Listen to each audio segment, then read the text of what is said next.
Hello and welcome to TeachLBC Capital. My name is Justin Harbin, and in this brief video, I'm going to introduce one simple teaching idea based in learning science, which you can immediately implement in your classroom. Today's idea is called Unpack assessments. Have you ever been frustrated at students' ability to write their final term paper? Have you found them to lack essential skills to complete larger projects at the end of the semester?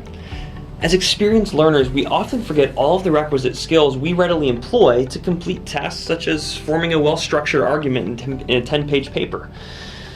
This idea, called Unpacking Assessments, comes from James Lang's Small Teaching. It's a book I highly recommend to you. In essence, we want to take our large activity or project often due at the end of the semester, identify the prerequisite skills involved, and then give students opportunities throughout the semester to practice these skills.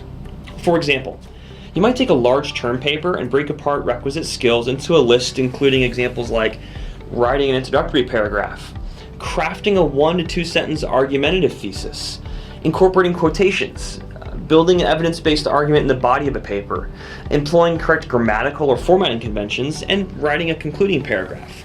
So, how can I implement this? Well, you need to plan ahead and identify the prerequisite skills for your larger project. List these out and identify the most important ones.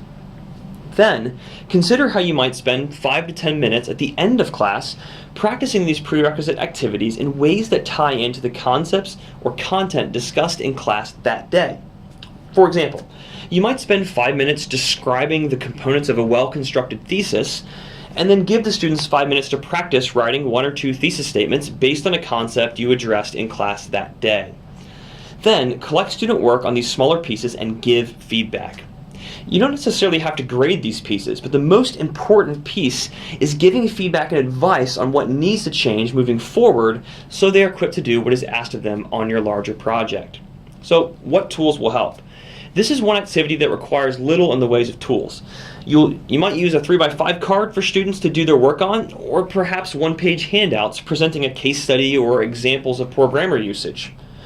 Online, you can break out smaller assignments that aren't graded, other than completion, at the end of each week, and on campus you can do these at the end of class. So that idea helps us think about breaking down, unpacking our assessments. If you have ideas or questions, please email me at jharbin@lbc.edu. Thank you very much.